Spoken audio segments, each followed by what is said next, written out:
Saïda B. Souvent, c'est mon petit nom d'artiste fleuriste. Et ces dernières années, après avoir entrepris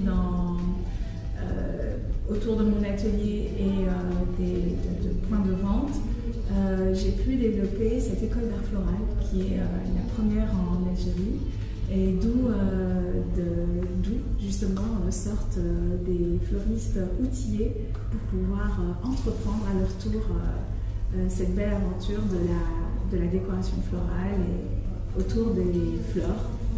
Ma journée typique commence tôt, généralement, sauf quand parfois il m'arrive en hiver de m'appesantir un tout petit peu, mais sinon ça commence très tôt, à 5 h du matin, je commence à envoyer des messages à mes collaboratrices généralement et à mon équipe, ça commence vraiment très très tôt.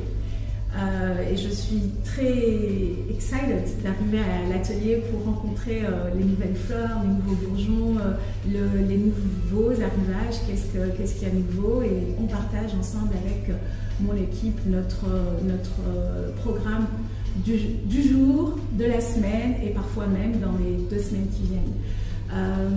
Nous avons des points de vente et aussi une école d'art floral, donc il m'arrive de faire soit des ateliers, soit dispenser mes cours, mais tout cela avec grand plaisir avec le reste de l'équipe.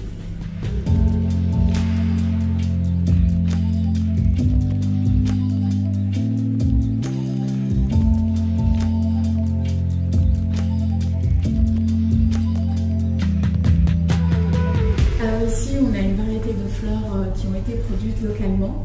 Nous avons des magnifiques renoncules, donc c'est possible.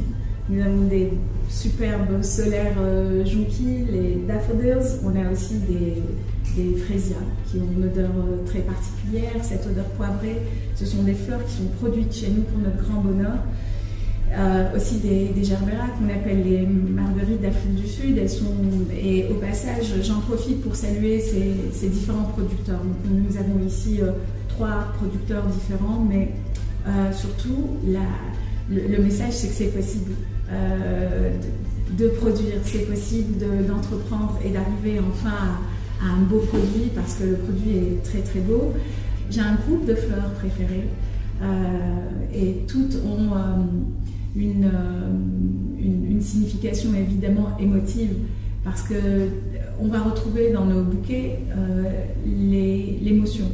C'est l'émotion à chaque fois qu'on essaye de faire passer une émotion de surprise, une émotion affectueuse, une sœur qui enverrait un joli bouquet on va dire à son frère qui sort du Covid, elle va l'émouvoir, elle va lui... c'est à chaque fois les émotions qui reviennent, et c'est à chaque fois les émotions qu'on essaye de transcrire par le biais d'une fleur et de sa couleur.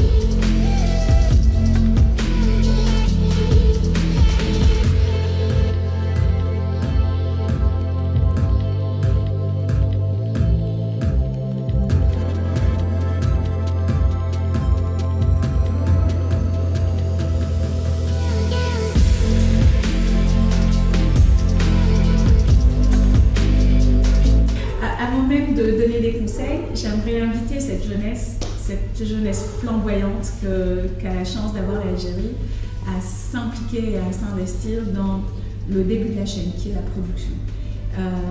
Nous devrions prendre le pari d'exporter dans les années à venir, c'est-à-dire on se dit dans 5 ans, dans 10 ans, nous avons notre place dans les différents marchés aux fleurs, dans les plateformes qui se trouvent particulièrement en Europe, et que nous devrions exporter nos propres fleurs. Ça, c'est un pari qu'on devrait se faire, d'une part. Et d'autre part, faire local, made in bled, c'est ce qu'on veut. Ça, c'est vraiment un grand conseil, c'est une invitation à la production en matière de fleurs et de végétaux et de plantes.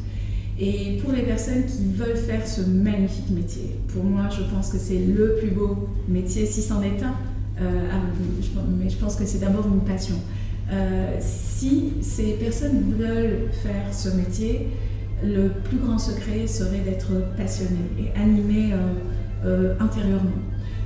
Et là, tout va couler de source, tout viendra très naturellement. Et après, c'est juste les outils, mettre les outils ensemble et le courage, parce que c'est pas un métier facile non plus, il faut avoir du courage. Et d'ailleurs, c'est pour ça que c'est parfois même, malheureusement, plus un métier d'homme que de femme, parce qu'il faut être physiquement armé.